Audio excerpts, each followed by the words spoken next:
تحياتي لكل زوار واعضاء القناه في كل مكان. 15 رساله قويه لوزير الخارجيه المصري سامح شكري بجلسه مجلس الامن حول ازمه سد النهضه. ده اول جزء هنتكلم فيه في هذا التقرير، والجزء الثاني هنعرف اخر المستجدات اللي تمت في جلسات مجلس الامن. طبعا هو المفروض يبقى على فيديوهين، ولكن انا خليته على فيديو واحد. هنيجي للجزء الاول وهو الرسائل القويه اللي قدمتها مصر في مجلس الامن. كلنا عارفين ان ملف سد النهضه حاليا موجود في مجلس الامن، وان هو داخل كوسيط لحل الازمه بين مصر والسودان واثيوبيا بعد فشل المفاوضات على مدار الشهور اللي فاتت. حتى الوساطه الامريكيه ما وصلتش الحل مع الجانب الاثيوبي.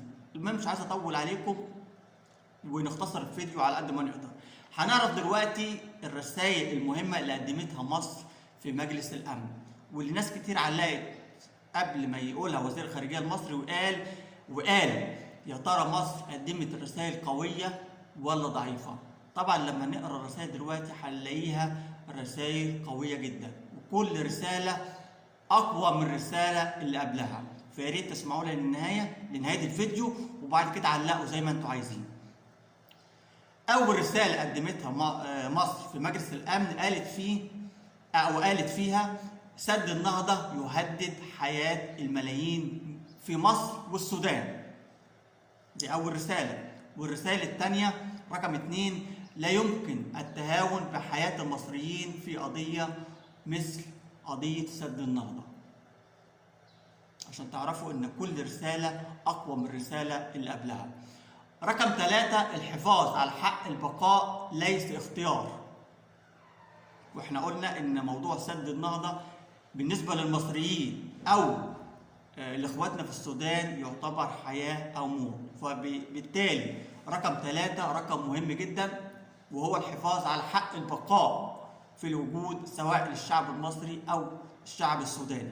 رقم 4، مصر على قائمه الدول التي تعاني من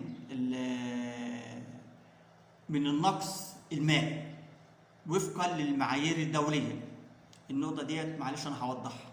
مصر حاليا دلوقتي اعداد سكانها بقى معدي ال 100 مليون، ومش هننكر ان عندنا نقص في الميه، وهيقل اكتر لو تم تشغيل سد النهضه بالطريقه اللي عايزاها اثيوبيا. رقم 5، العودة دون اتفاق له تبعيات على مليون مصري. ده الرسالة رقم 5، العودة دون اتفاق له تبعيات على 100 مليون مصري. والنقطة ديت المقصود بيها إن أي إجراء هتعمله أثيوبيا هيضر بمصر هيرجع أو هيضر 100 مليون مصري. يا ترى مصر هتقبل بهذا الوضع؟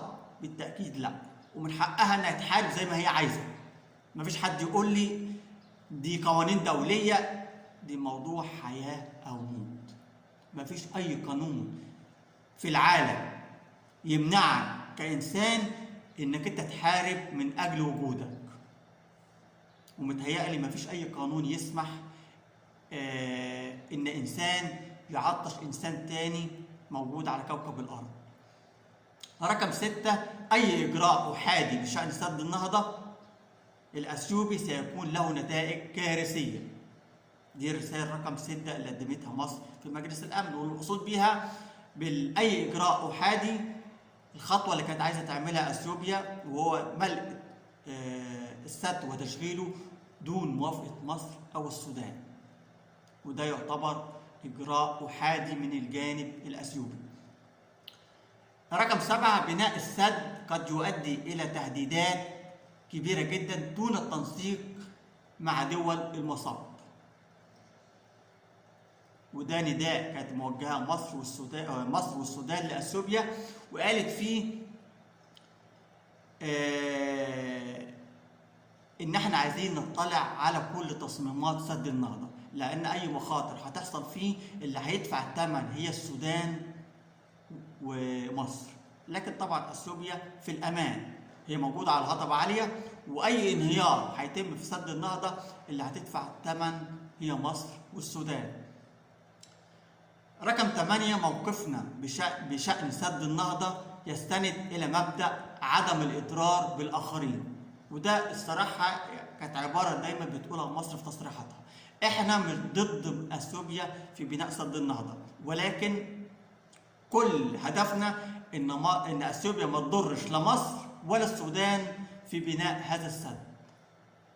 ده شيء طبيعي، احنا عمرنا ما هنقف في مصلحة اثيوبيا او في مصلحة الشعب الاثيوبي، لكن مش على حساب الشعب المصري او الشعب السوداني.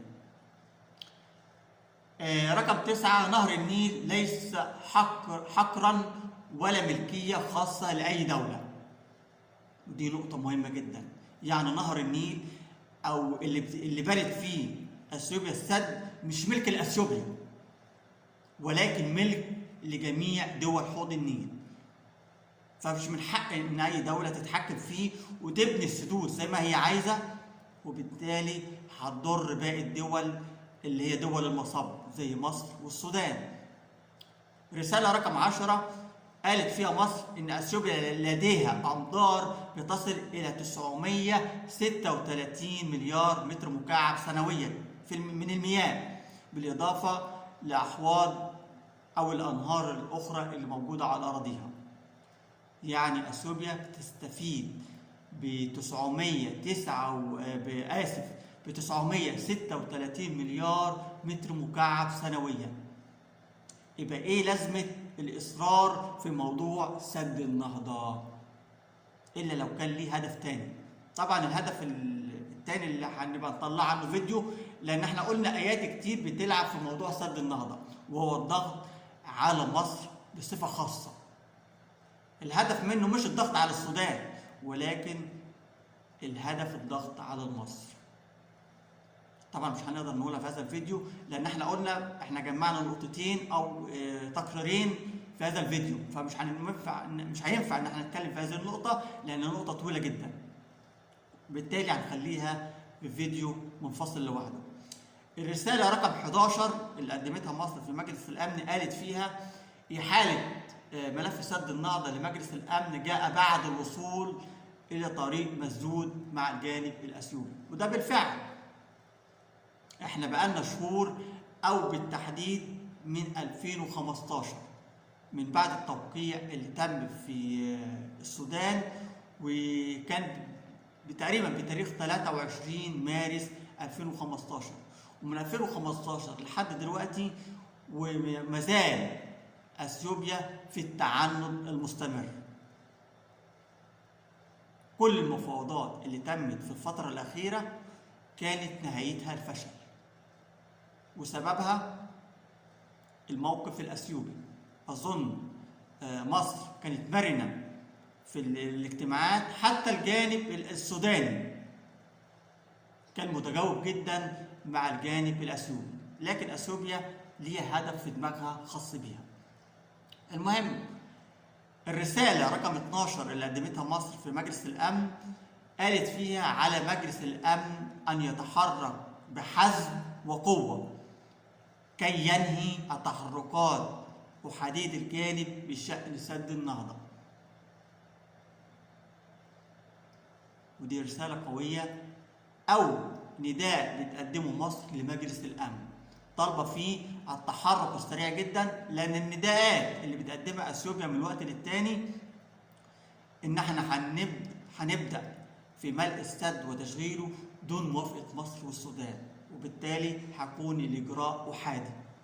وعلى فكرة الرسالة اللي قدمتها مصر كانت بعت بيها رسالة أثيوبيا للسودان، ويمكن لو انتم فاكرين احنا نزلنا عنها فيديو اللي قالت فيه او طلبت من السودان توقيع اتفاق جزئي بين السودان واثيوبيا للملء الاول لسد النهضه، واللي هذا الامر اعترضت عليه السودان وقالت مفيش تشغيل لسد النهضه من غير مشاركه مصر.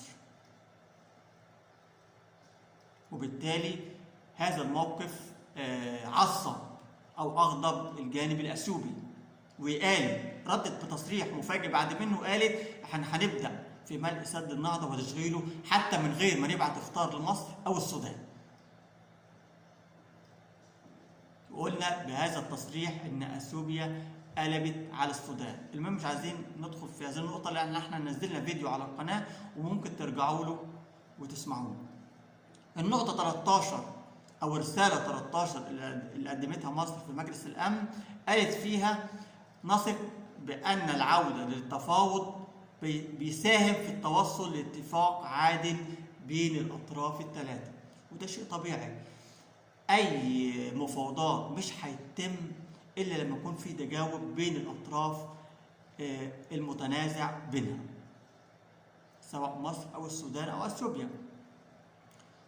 والجانب المصري احنا عرفنا الرد بتاعه ايه، والجانب السوداني ايضا عرفنا الرد بتاعه ايه، والجانب الاثيوبي للاسف الشديد اللي عليه علامات استفهام كبيره الرد بتاعه بيكون واضح في كل المفاوضات اللي بيدخل فيها، سواء المفاوضات اللي تمت في الولايات المتحده الامريكيه انها كانت تخلق كوسيط لحل الازمه، واللي انتهى طبعا بهروب اثيوبيا وما حضرش الاجتماع. ودي كانت رساله واضحه من الجانب الاثيوبي ان هو مش عايز يدخل في مفاوضات او يوصل لحل نهائي مع مصر في ازمه سد النهضه. والنقطه الثانيه او المفاوضات الثانيه اللي تمت في السودان، واللي بالتالي كانت رساله اثيوبيا كانت واضحه، وهو التعامد المستمر لقفل المفاوضات في ازمه سد النهضه، رغم ان النقط المختلف عليها نقط بسيطه جدا، الملء والتشغيل. يعني اغلب النقط اللي كانت خاصه بملف سد النهضه وصلت لاتفاق مرضي بين الاطراف الثلاثه، الا ملء السد وتشغيله والميعاد التشغيل. دي 3 نقط اللي فاضله او اللي كان عليها الاختلاف في ازمه سد النهضه. المهم الرساله ال 14 اللي قدمتها مصر في مجلس الامن قالت فيها ان مصر انخرطت على مدار عقد كامل في المفاوضات بشكل ايجابي، واحنا ده كلكم شايفينه، الكلام ده مش من عندنا. كل اللي متابع ملف سد النهضه شايف المفاوضات المصريه بهذا الملف كانت واصل لحد فين، عشان ما فيش حد يقول ان احنا بنجني على الجانب الاثيوبي في اي شيء. مصر عندها مرونه وكل هدفها انها توصل لحل مع الجانب الاثيوبي، مش ضد المصالح الاثيوبيه زي ما كانت بعض الناس فاكره. وعلى فكره كل ما كنا بننزل فيديو كان في ناس بتعلق، وبالتاكيد الناس اللي بتعلق كانت من الجانب الاثيوبي، بتقول هو انتوا ما عندكمش شغلانه غير موضوع سد النهضه؟ هو المصريين ليه بيحاربوا اثيوبيا في سد النهضه؟ وانا مش عارف الصراحه احنا بنحارب اثيوبيا في سد النهضه ازاي. اولا احنا مش بنحارب المصالح الاثيوبيه في شيء، ولكن احنا بنحارب من اجل مصلحتنا او مصلحه شعبنا او بلدنا.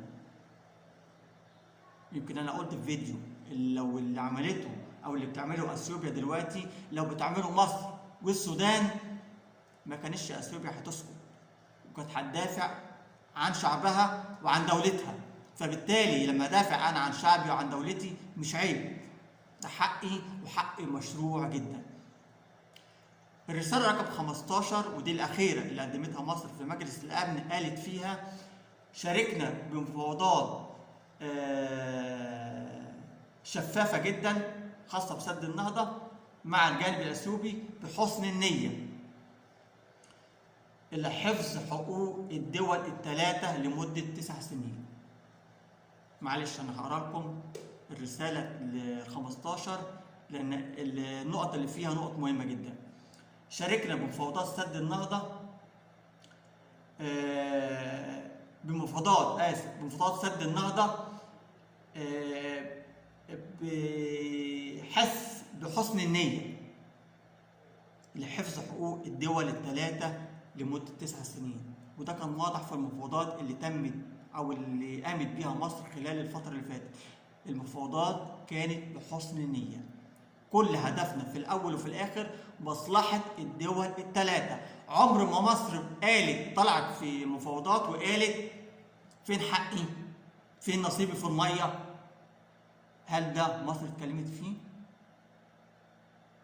ولا قالت احنا كل اللي يهمنا مصلحه الدول الثلاثه او دول المصاب؟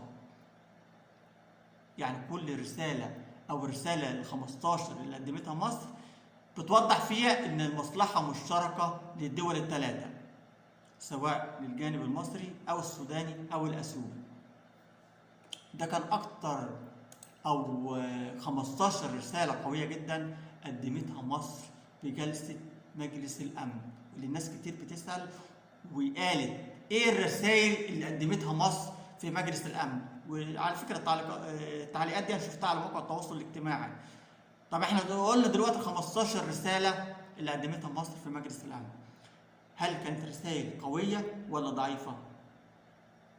نظري انا في رايي انا الشخصي رسائل قويه جدا، والتعليق هيكون لكم انتوا في النهايه.